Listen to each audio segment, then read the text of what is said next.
नमस्कार, मैं राज सिंह आप सभी का अपने YouTube चैनल वैदिक साइंस भारत पर स्वागत करता हूँ। आज हम लोग जो चर्चा करेंगे वह करेंगे पितृपक्ष जिसको श्राद्ध पक्ष भी कहते हैं, उस विषय में। आइए प्रारंभ करते हैं।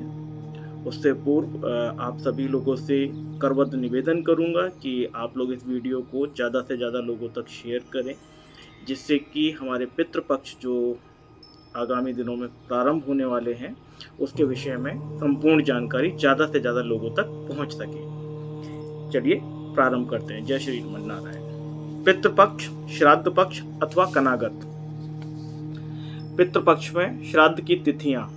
प्रबुद्ध पाठकों से अनुरोध है कि वे समय और साधन निकालकर अपने पितरों का श्राद्ध तर्पण अवश्य करें। अगर आचार्यों द्वारा भी ना करवा पाए तो चलेगा, परंतु आप स्वयं अपने देश का लोकमत के हिसाब से पितरों का कृपा पा सकते हैं। आगे मैं आपको पितृ दोष संबंधित सहज सरल उपाय भी बताऊंगा,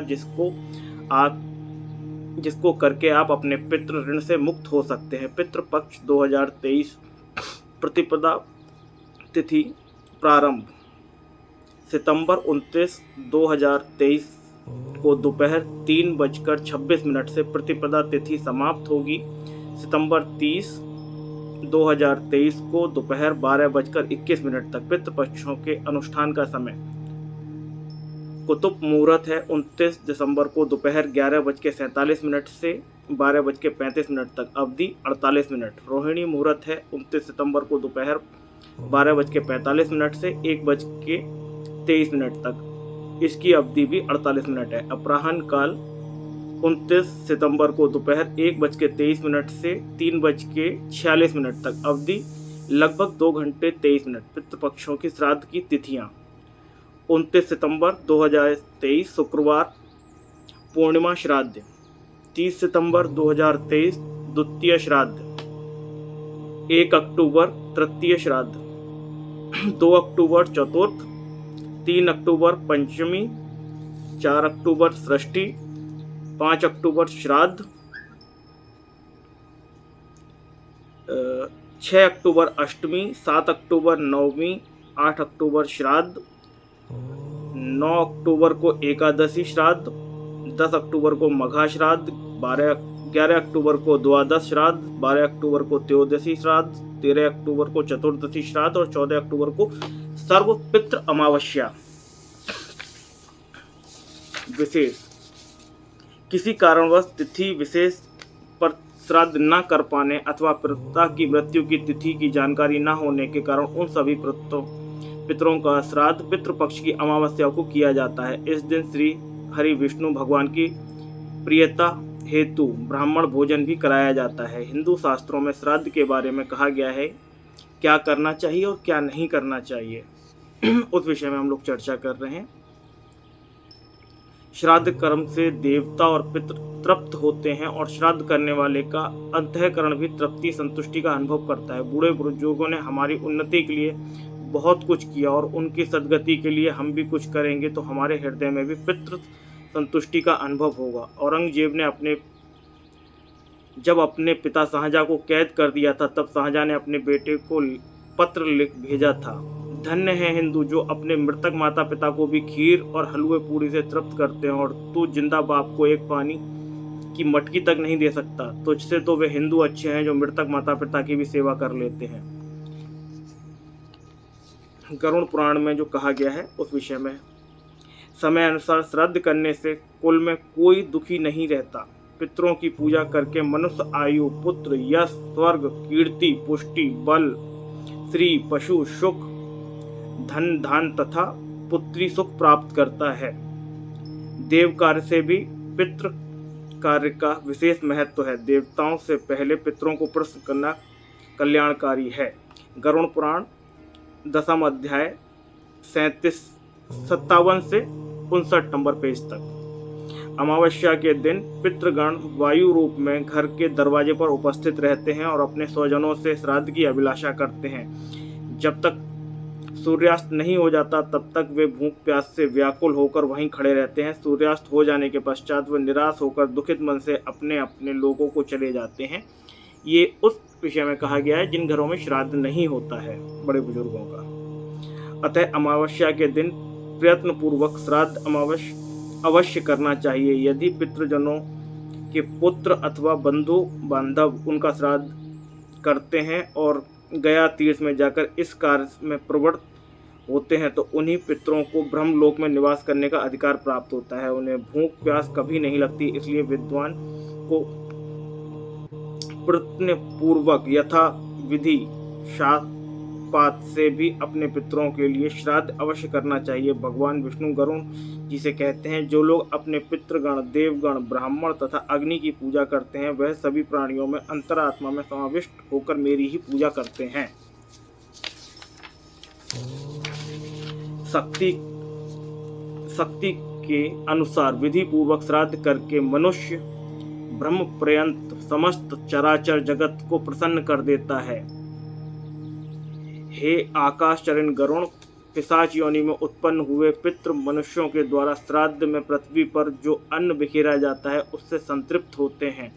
श्राद्ध में स्नान करने से भीगे हुए वस्त्रों के द्वारा जो जल पृथ्वी पर गिरता है उससे वृक्ष योनि को प्राप्त हुए पितरों को संतुष्टि प्राप्त होती है। उस समय जो गंध तथा जल भूमि पर गिरता है उससे देव योनि को प्राप्त पितरों को सुख और शांति प्रदान होती है। जो पितरों अपने कुल से बहिष्कृत हैं, क्रिया के योग्य नहीं है, संस्कार विहीन और विपिन्न हैं, वे सभी श्राद्ध में विकिरान और मार्जन को जल का भक्षण करते हैं। श्राद्ध में भोजन करने के बाद आचमन एवं जलपान करने के लिए ब्राह्मणों द्वारा जो जल ग्रहण किया जाता है उस जल से पितरों को संतृप्ति प्राप्त होती है। जिन्हें पिशाच, कृमि और कीट योनि मिली है तथा जिन पितरों को मनुष्य योनि प्राप्त हुई है वे सभी पृथ्वी पर श्राद्ध में किए गए पिंडों में उपयुक्त अन्न की अभिलाषा करते हैं, उसी से वह संतृप्त प्राप्त होते हैं। इस प्रकार ब्राह्मण, क्षत्रिय, वैश्य तथा शूद्र द्वारा विधि पूर्वक श्राद्ध किए जाने पर जो शुद्ध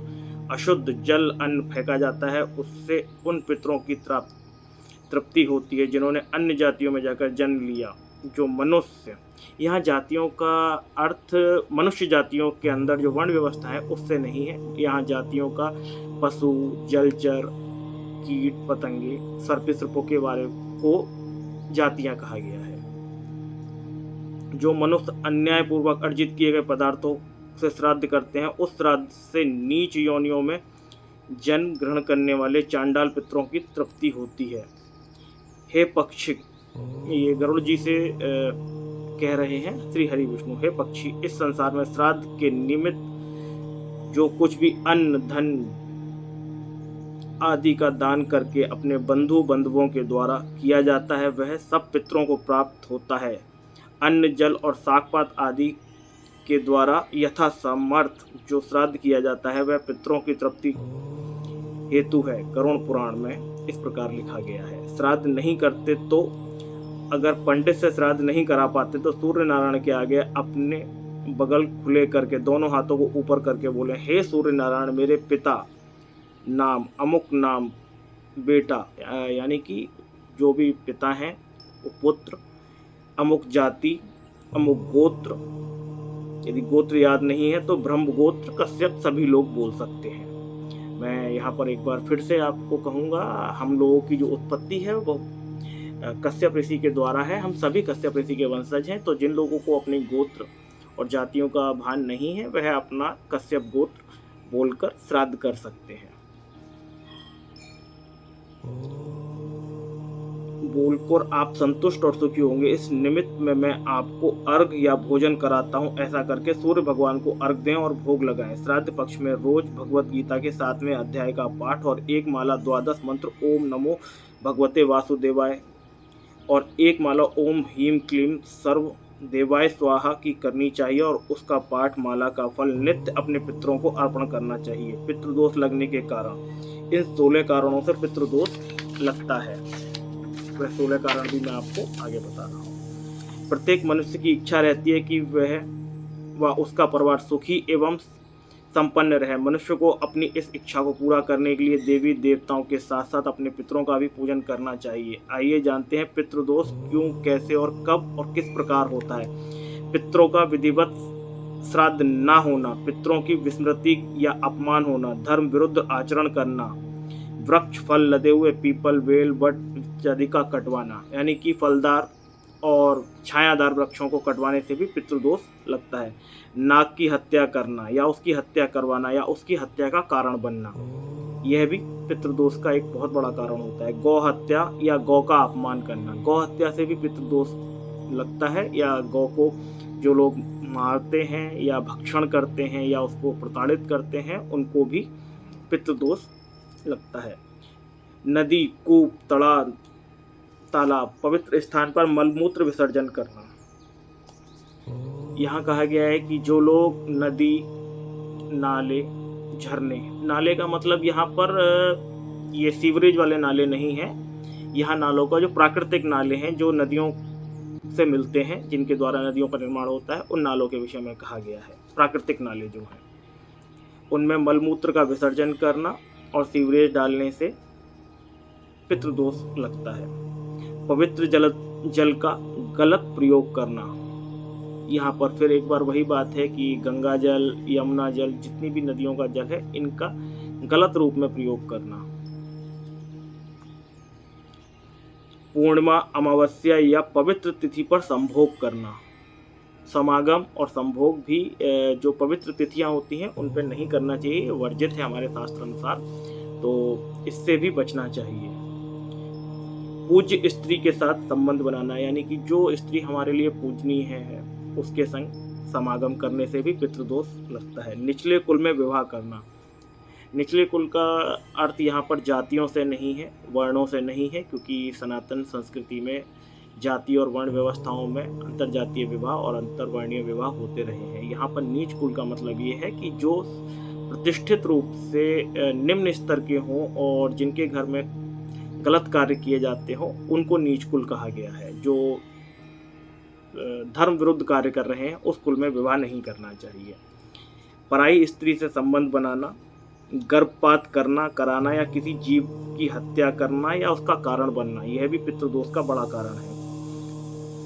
कुल की स्त्रियों का अमर्यादित होना, मैं एक बार सभी माताओं बहनों से विनम्र निवेदन करूंगा कि वह लोग मर्यादित आचरण करें, पाश्चात्य संस्कृति को त्याग दें। ये एक बहुत बड़ा कारण है गृह कलेश, पितृदोष तथा आय में कमी का। हम लोगों के जो परिवारों में आए दिन हम लोग देखते हैं कि गृह कलेश लगे हुए हैं, सब कुछ धन धान्य होने के बाद भी मानसिक संतुष्टि नहीं है, तो इसका बहुत बड़ा कारण पाश्चात्य संस्कृति की ओर हम लोगों का बढ़ना है। तो मैं आप सभी लोगों से निवेदन करूंगा, आप माताएं बहनें इस बात का बुरा ना माने। मैंने इसीलिए आप लोगों से पहले ही हाथ जोड़कर विनती की है कि पाश्चात्य संस्कृति को त्याग कर सनातन संस्कृति को अपनाएं, यही सभी के लिए अच्छा है। पूज्य व्यक्तियों का अपमान करना या उनके अपमान का कारण बनना, यहाँ पूज्य व्यक्तियों में सभी वरिष्ठ जन, साधु, संत, सन्यासी और गुरु आते हैं, तो इनका किसी भी प्रकार से अपमान नहीं होना चाहिए। यदि इनका अपमान कहीं होता है तो वहाँ पितृ और देवगण रुष्ट होते हैं और पितृदोष लगता है। इन उपरोक्त दोषों से बचाव कर सुखी एवं संपन्न जिया जा सकता है। ओम पित्रोह नमः। ये तो हम लोगों ने इसकी प्रारंभिक जो था वो हम लोगों ने जाना। ये मैंने गरुड़ पुराण से कुछ है अलग से मैंने टॉपिक जो थे वो निकाल के किए हुए हैं। गरुड़ पुराण मेरे पास ही रखा हुआ है, तो ये कुछ मैंने इसके प्रिंट आउट ले लिए थे, क्योंकि पूरा गरुड़ पुराण में पिछले कुछ दिनों से हम लोग वीडियो बना रहे हैं, उसमें थोड़ा सा भाषा की वो चलते थोड़ी सी अशुद्धियाँ आ रही थी, तो मैंने इसको अपने हाथ से लिखकर उसका प्रिंट आउट निकाल लिया है। अब यहाँ पर हम लोगों ने बहुत सारी चीज़ें देखी, जैसे कि जल को ना करना, अमर्यादित ना करना, नदियों को प्रदूषित ना करना, पेड़ पौधों को ना काटना। ये सारे के सारे जो हैं ये सनातन के वैज्ञानिक कारण रहे हैं इनके पीछे, कि यदि हम लोग इनको दूषित करेंगे, प्रदूषित करेंगे तो पितृदोष तो स्वाभाविक ही लगना है। और पितृदोष यदि नदियाँ ही नहीं बचेंगी तो आने वाले समय में हमारे स्वयं का तर्पण नहीं हो पाएगा और आने वाली पीढ़ियों को नुकसान पहुँचेगा। तो ये एक तरह से प्रतीकात्मक रूप से वैज्ञानिक कारण भी इसको कहा जा सकता है। अब हम लोग बात करते हैं कि श्राद्ध पक्ष में कौओं को भोजन क्यों डाला जाता है। सबसे पहले तो मैं आपको बताना चाहूँगा कि ये कौए का जो है वो प्रजनन काल है। तो इस समय खीर पूड़ी जो दी जाती है कौए को, वो इसलिए दी जाती है कि उनके बच्चों का भरण पोषण हो सके, क्योंकि ये सिर्फ यही एक ऐसा पक्षी है जिसका प्रसव काल और अंडे से बच्चों का बाहर निकलने का समय ये समय का निर्धारित है। तो इस समय मोस्टली पेड़ पौधों पर ज़्यादा फल फ्रूट नहीं है, तो इसलिए ये एक परभक्षी जीव को बचाए रखने के लिए, जो समाज के लिए और सबके लिए अच्छा कार्य करता है। कौवा जो है वो पीपल, बरगद, इन वृक्षों के जो बीज खाता है, उसी से इनका जो फर्टिलाइजेशन है इन बीजों का, वो कौए के पेट में ही हो सकता है। इसको हम लोग बीज को, यदि हम बरगद के या पीपल के बीज को हम लोग रोपना चाहें तो वो उत्पन्न नहीं होगा। उसका अंकुरण, प्रथम अंकुरण जो है वो कौए के पेट में ही होता है। तो वृक्षारोपण और पर्यावरण की दृष्टि से ये कौए को भोजन कराया जाता है कि वो उनकी संतति आगे बढ़ती रहे और ये वृक्ष उनके पेट में प्रोसेस होकर जगह जगह लगते रहे। आपने सुना होगा काकभुसुंडी, जो प्रथम टाइम ट्रैवलर कहा जा सकता है। इन्हीं के प्रतीक के रूप में हम कौए को भोजन कराते हैं। ये परम ज्ञानी राम भक्त थे। काकभुसुंडी श्री रामचरितमानस, संत तुलसीदास जी ने रामचरितमानस के उत्तरकांड में लिखा है, काकभुसुंडी या काकभुसुंडी परम ज्ञानी राम भक्त थे। रावण के पुत्र मेघनाथ ने श्री राम से युद्ध करते हुए राम जी को नागपाश से बांध दिया था। देवर्षि नारद के कहने पर गरुड़ जी को नागभक्षी थे, वे नागपाश के समस्त नागों को प्रताड़ित कर श्री राम को नागपाश के बंधन से छुड़ाया। श्री राम के इस तरह नागपाश से बंध जाने पर राम के परम ब्रह्म होने पर गरुड़ जी को संदेह हो गया। गरुड़ का संदेह दूर करने के लिए देवर्षि नारद ने उन्हें ब्रह्मा जी के पास भेजा। ब्रह्मा जी ने उनसे कहा कि तुम्हारा संदेह भगवान शंकर दूर कर सकते हैं। भगवान शंकर ने भी गरुड़ का उनका संदेह मिटाने के लिए काकभुसुंडी जी के पास भेज दिया। अंत में काकभुसुंडी जी ने श्री राम के चरित्र की पवित्र कथा सुनाकर गरुड़ के संदेह को दूर किया। गरुड़ के संदेह समाप्त हो जाने पर काकभुसुंडी जी ने गरुड़ को स्वयं की कथा सुनाया, जो कुछ इस प्रकार है। कौन है काकभुसुंडी और उनके रहस्य? आध्यात्म रामायण सर्वप्रथम श्री राम की कथा भगवान श्री शंकर ने माता पार्वती जी को सुनाई थी। उस कथा को एक कौए ने भी सुना था। ये कौए जो हैं यही आगे चल के काकभुसुंडी के नाम से जाने गए हैं। उसी कौए का पुनर्जन्म काकभुसुंडी के रूप में हुआ। काकभुसुंडी को पूर्व जन्म में भगवान शंकर के मुख से सुनी गई वह राम कथा पूरी तरह से याद थी। उन्होंने यह कथा अपने शिष्यों को सुनाई। इस प्रकार राम कथा का प्रचार प्रसार हुआ। भगवान शंकर के मुख से निकली श्री राम की यह पवित्र कथा आध्यात्म रामायण के नाम से विख्यात है। पूर्व काल के एक कल्प में कलयुग का समय चल रहा था। उसी समय काकभुसुंडी जी का प्रथम जन्म अयोध्यापुरी के एक शूद्र परिवार में हुआ। जन्म में वे भगवान शिव के परम भक्त थे, किंतु अभिमान पूर्वक अन्य देवताओं की निंदा करते थे। एक बार अयोध्या में अकाल आन पड़ा। वे उज्जैन चले गए। वहां से एक दयालु ब्राह्मण की सेवा करते हुए उन्हीं के साथ रहने लगे। वे भगवान शंकर से बहुत बड़े भक्त थे, किंतु भगवान विष्णु की निंदा कभी नहीं करते थे। उन्होंने उस शूद्र को भगवान शिव का मंत्र दिया। मंत्र पाकर अभिमान और बढ़ गया। वह अन्य ध्वजों से ईर्षा और भगवान विष्णु से द्रोह करने लगे। यहाँ पर ये काकभुसुंडी जी के विषय में ही बात हो रही है, जो उनका जन्म हुआ था वो एक शूद्र परिवार में हुआ था। तो भगवान शिव के तो परम भक्त थे, लेकिन अभिमानी होने के कारण वो भगवान श्री हरि विष्णु से द्रोह रखते थे। उनके इस व्यवहार से उनके गुरु जो ब्राह्मण जन थे अत्यंत दुखी होकर उन्हें श्री राम की भक्ति का उपदेश दिया। एक बार उस शूद्र काकभुसुंडी ने भगवान शंकर के मंदिर में अपने गुरु अर्थात अपने ब्राह्मण के साथ वह जो रहता था उसका अपमान कर दिया। इस प्रकार भगवान शंकर ने आकाशवाणी करके उसे श्राप दे दिया कि रे पापी, तूने गुरु का निरादर किया है, इसलिए तू सर्प की अधम योनि में चला जा और सर्प योनि के बाद तुझे 1000 बार अनेक योनियों में जन्म लेना पड़े। गुरु बड़े दयालु थे, इसलिए उन्होंने शिव जी से संतुति करके अपने शिष्य के लिए क्षमा प्रार्थना की। गुरु के द्वारा क्षमा याचना करने पर भगवान भोलेनाथ ने आकाशवाणी करके कहा, हे ब्राह्मण, मेरा यह श्राप व्यर्थ नहीं जाएगा। इस शूद्र को 1000 बार जन्म लेना ही पड़ेगा, किंतु जन्मने और मरने की में जो दुख होता है वह इसे नहीं होगा और किसी भी जन्म में इसका ज्ञान नहीं मिटेगा। इसे वह अपने प्रत्येक जन्म का स्मरण रखेगा, अतः जगत में इसे कुछ भी दुर्लभ न होगा। इसकी सर्वत्र अबाध गति होती रहेगी। मेरी कृपा से इसे भगवान श्री राम के चरणों में भक्ति प्राप्त होगी। इसके पश्चात उस शूद्र ने विंध्याचल पर जाकर सर्प योनि प्राप्त की। कुछ काल बीतने पर उसने उस शरीर को बिना किसी कष्ट के त्याग दिया और वह शरीर धारण कर बिना कष्ट के सुखपूर्वक त्याग करता रहा। जैसे मनुष्य अपने पुराने वस्त्र को त्याग नए वस्त्र पहन लेता है, प्रत्येक जन्म में उसकी याद बनी रहती है। श्री रामचंद्र जी की भक्ति में उत्पन्न हुई और उसके शरीर में ब्राह्मण तत्व पाया गया। ब्राह्मण तत्व की ज्ञान प्राप्ति के लिए वह लोमस ऋषि के पास गया। जब लोमस ऋषि ने उसे ये ज्ञान देते हुए अनेक बार तर्क को तर्क करता है, उसके इस व्यवहार से कुपित होकर लोमस ऋषि ने उसे श्राप दे दिया, जा तू चांडाल पक्षी की योनि में कौवा हो जा।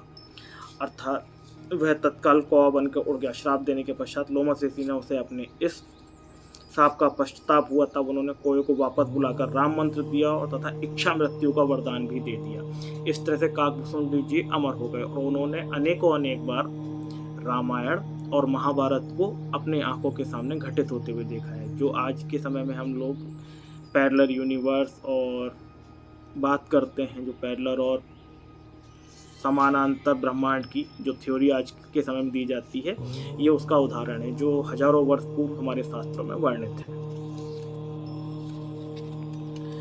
कौवे का शरीर पाने के बाद राम मंत्र मिलने के कारण उस शरीर में उन्हें प्रेम हो गया और वे कौवे के रूप में ही रहने लगे और वो आगे चलकर वह काकभूषुंडी नाम से विख्यात हुए।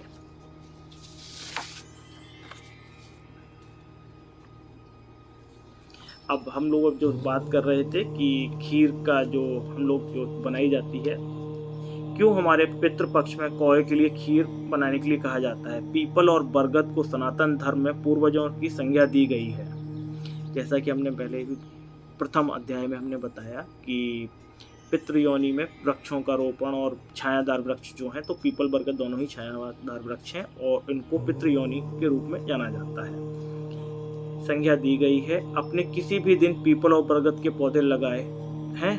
नहीं, हम लोग कभी भी पीपल और बरगद के पेड़ नहीं लगाते और न ही उनका रोपण कर सकते हैं। इसका जवाब है नहीं।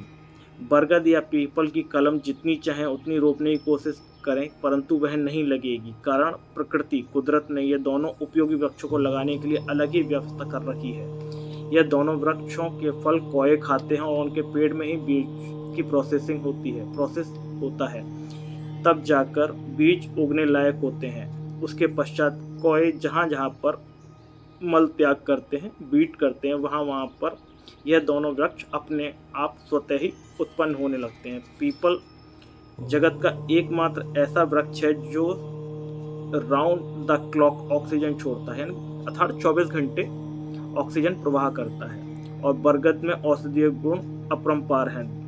देखो, अगर ये दोनों वृक्षों को उगाना है तो बिना कौवे की मदद के संभव नहीं है, इसलिए कौवे को बचाना ही होगा।